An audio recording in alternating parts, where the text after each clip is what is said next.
Alors, hello. Petite vidéo courte, hein. On continue la série. Bon, sur un autre sujet, parce que j'ai eu envie d'ouvrir une boîte ce soir. Et c'est assez simple en fait. C'est un comment. Je sais pas comment ça s'appelle ce bazar. C'est un ornithoptère des Harkonnen du film Dune. C'est Ming qui édite ça, il y a très peu de pièces. La notice est comment est sur le dos de la boîte.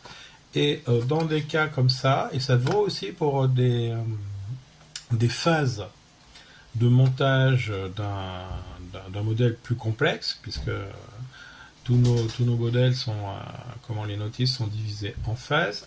Je fais souvent ça pour aller plus vite, en fait, et éviter les allers-retours entre la notice et les grappes. C'est là que je dégrappe tout d'un coup. Parce que la plupart du temps, quand on regarde la notice, on identifie très facilement les pièces et leur position. Alors je dis la plupart du temps parce que ça ne me met pas à l'abri de bugs dans le montage. Mais bon, comme je vous l'ai déjà dit la dernière fois, j'utilise peu de colle, donc ça se rattrape très facilement. Là, je voulais dans cette vidéo vous parler de vous détailler plus avant les méthodes de ponçage. Donc la dernière fois, je vous ai montré la lime que j'ai, qui fonctionne bien. J'ai aussi des limes de ce type. Celle-là, c'est une tame, mais bon, voilà, il n'y a pas de marque. Donc la machine, l'espèce de brosse à dents détournée. Des scalpels. Je vais vous montrer une technique que les débutants ne connaissent peut-être pas. Et puis du papier de verre en mousse. Ça, c'est super pratique. C'est apparu il y a quelques années. Au départ, c'était Despi qui les a sortis. Maintenant, Mangue en fait. Je crois que tout le monde en fait. Bref, c'est bien pratique parce qu'en fait, ça peut suivre des courbes et sans, pardon, justement casser ces courbes. Parce que si on pense avec un truc dur comme ça, un outil dur comme ça et plat, on va abîmer la pièce, en fait. Enfin, abîmer, on risque d'abîmer la pièce. Avec une éponge de ce type, et bien en fait, on suit le profil de la pièce. Alors, ça existe en plusieurs grammages. Là, celui-là, le bleu, c'est un 1400, donc c'est assez agressif. Celui-là, c'est un 2500. Le principe étant d'enlever le plus gros avec le grammage le plus agressif. Donc,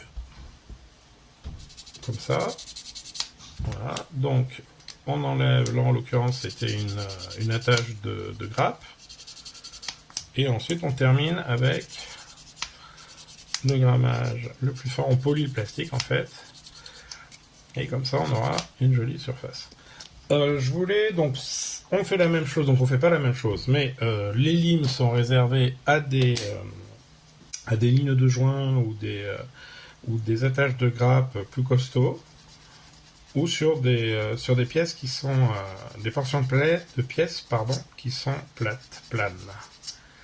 Voilà, et on peut faire la même chose, c'est-à-dire qu'on utilise aussi, donc j'attaque parce que les limes elles ont elles sont assez agressives avec le plastique aussi. Ce qui est l'avantage, c'est qu'on ne passe pas 10 minutes à enlever une trace d'un demi-millimètre. Le désavantage étant que on va rayer le plastique. Donc de la même façon, on prend une éponge avec un grain très fin, 2500 c'est fin, et on passe ensuite, après le passage de la lime, on va passer avec notre éponge à grain fin pour polir le plastique et enlever les éventuelles rayures. La machine, je vous l'ai montré la dernière fois, c'est super pratique ça, moi j'adore ce machin, même si c'est un peu bruyant. Je cherche une trace, voilà. Donc, voilà, l'application elle est toute bête, avec peut-être une petite nuance, une précision, c'est que si on se met bien à plat, on va moins attaquer le plastique, donc selon ce qu'on veut faire, on se mettra à plat, ou alors si on l'incline un peu comme ça, et là il faut faire attention, on va avoir une action un peu plus agressive. Voilà, et vous voyez que c'est rapide. et vraiment pratique. Pardon, le dernier élément que je voulais vous montrer, c'est l'usage des scalpels pour enlever les lignes de moulage. C'est très bien. Alors la technique, on utilise deux scalpels.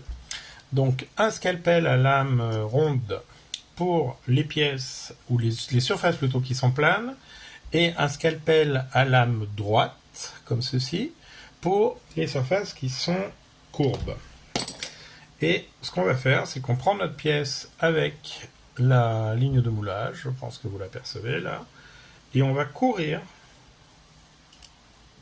passer la lame en accrochant un peu. Alors il ne faut pas appuyer comme une brute, vous voyez que la lame est un peu inclinée, et ça enlève directement la ligne de moulage.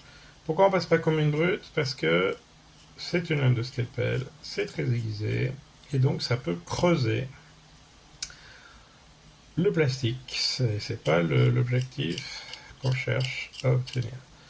C'est pratique pour ce style de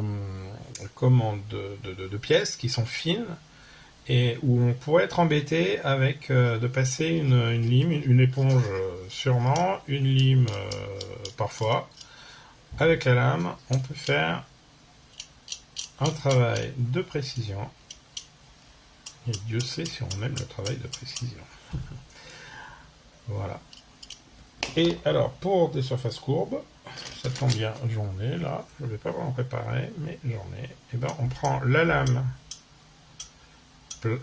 droite. Donc là, c'est le numéro 11. L'autre, c'est le numéro 10. Les seigneurs sont bons. Ouais, c'est ça. Et on gratouille doucement, toujours,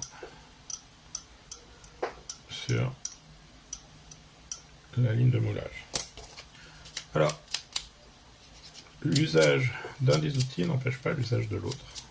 D'un autre, comme vous le voyez, selon l'efficacité qu'on constate, ou plutôt l'inefficacité qu'on constate, en l'occurrence. Et voilà. Donc voilà, je voulais vous montrer ça, j'ai fait le tour. Et ben bon ponçage, et à plus tard.